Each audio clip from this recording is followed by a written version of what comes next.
conservateurs. J'avais aucune inquiétude. Ils mettent du vote dans les prairies, dans l'Alberta. Voici un bon exemple. Ils ont beaucoup de votes, mais ça ne leur donne pas autant de circonscriptions. Il n'y avait pas des bulles. Ouais, il y avait de quoi ici. C'est moi qui l'ouvre.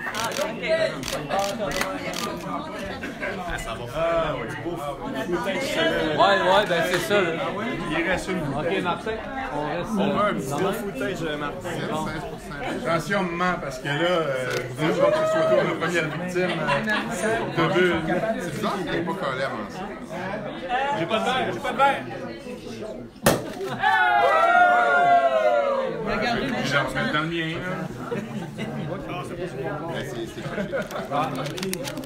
Martin, bouge pas trop vite, on va prendre la photo officielle avec.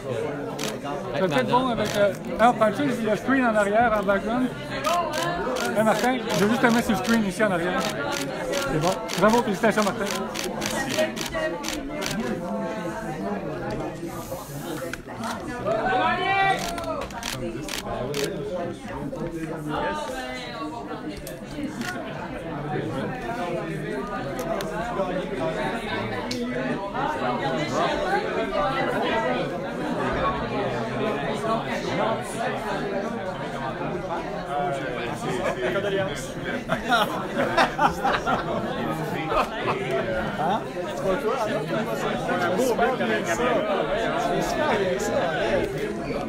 Tellement dévoué.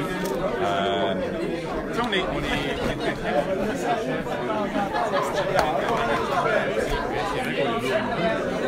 mais derrière, puis en amont de tout ce travail-là, de toute cette belle campagne-là qui a été réalisée par le chef Yves-François Blanchette, ça a été aussi un travail par les militants, par les bénévoles qui ont cru que le Bloc québécois était encore vivant alors que plusieurs, et même parmi les plus fins analystes politiques, le déclaraient mort.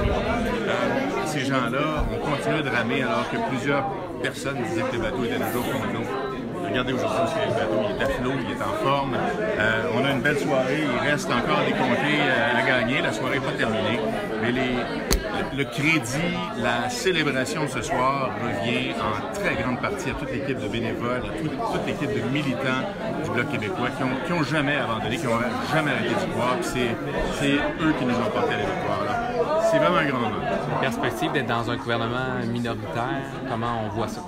On voit ça de façon très intéressante. C'est une dynamique qui est différente, mais c'est une dynamique qui nous permet aussi de travailler très fort et d'avoir vraiment le pouvoir de changer des choses et d'apporter beaucoup d'avantages pour le Québec. Parce qu'évidemment, le gouvernement minoritaire fait en sorte que le gouvernement doit forcément négocier avec les partis d'opposition pour tous les projets de loi, tout ce qu'il va essayer de mettre en place. Alors évidemment, si c'est bon pour le Québec, le Bloc va toujours être là. On va être là pour le Québec. Et si c'est pas bon pour le Québec, on va négocier. On va s'assurer que ça devienne bon pour le Québec. Comment vous employez votre première expérience en politique? Avec les oreilles et les yeux grands ouverts. J'ai beaucoup à apprendre. On va le faire avec humilité. Les gens de Drummond m'ont confié un mandat qu'ils avaient confié précédemment à Pauline Picard en 1993, qui était là jusqu'en 2008. Et Roger Pomerleau, qui a été là, lui, de 2008 à 2011, juste avant la vague orange qu'on a connue. Beaucoup d'humilité, beaucoup d'énergie aussi, parce que j'ai envie de faire bouger plusieurs dossiers qui sont importants pour la région. Et j'ai envie aussi d'en développer d'autres avec les gens de Drummond. J'ai envie qu'on soit à l'écoute, j'ai envie qu'on travaille tout le monde ensemble, qu'on fasse encore des liens de paix. C'est quoi vos priorités justement dans la région? Il y a des choses importantes à régler. Je pense qu'on a besoin de rendre notre région attrayante pour les travailleurs spécialisés un peu partout du Québec, mais aussi de l'étranger. On a des beaux défis pour le transport. Je pense qu'on en a parlé beaucoup pendant la campagne électorale. C'est des enjeux dont on a réussi à parler. Le train à grande fréquence, on veut améliorer le service de transport par train. On est convaincu que ça va attirer des gens de régions, Québec, Montréal, par exemple, à venir travailler ou s'installer dans la région avec une possibilité de déplacement plus facile vers les grands centres. Il y a ça. Il y a un dossier qui est très, très, très important pour moi. C'est un des premiers engagements que j'ai pris. En fait, c'est le premier engagement que j'ai pris. Ça a été de m'occuper de notre agriculture. Nos agriculteurs ont été vraiment malmenés dans les dernières années avec la gestion de l'offre qui a été servie en pâture pour les accords internationaux. Ça aussi, c'est une chose dont on a parlé beaucoup et sur laquelle on s'est engagé. Les agriculteurs savent que Martin Chantier s'en vient, on va s'asseoir, on va se parler et on va s'organiser pour trouver des solutions, quitte à revoir un peu nos façons de procéder, toute la chaîne agroalimentaire. On veut aussi promouvoir l'achat local. Je pense que tout ça, c'est interrelié. C'est des grandes priorités pour moi, pour la région. que c'est justement... Quelle lecture faites-vous de cette remontée? Je pense qu'on peut parler de remontée fulgurante du Bloc québécois. Comment vous... Donc, le sentiment qui vous anime face à cette remontée flagrante-là, vous ne trouvez pas ça à Ottawa? Non, on va se retrouver une bonne délégation à Ottawa. Je pense que les gens au Québec on était sur le banc des punitions pendant ça. Mais je crois que les gens ont vu avec Yves-François Blanchette, on a vu aussi avec le travail des militants que cet engouement-là existait encore. Et puis, on a fait des belles propositions. On a été propre, on a été honnête dans notre campagne. Je crois que l'engouement s'est installé. L'engouement n'est pas reparti justement parce qu'on avait le bon ton. On est le Bloc québécois que les Québécois avaient envie de retrouver. Jusqu'à quel point Yves-François Blanchette a été justement un facteur là, dans cette remontée-là du Bloc? Il a joué un rôle capital. Je pense que si la performance d'Yves-François Blanchette n'avait pas été celle qu'elle a été, on ne serait pas en train de se parler aujourd'hui. Il a été extraordinaire et il a été constant.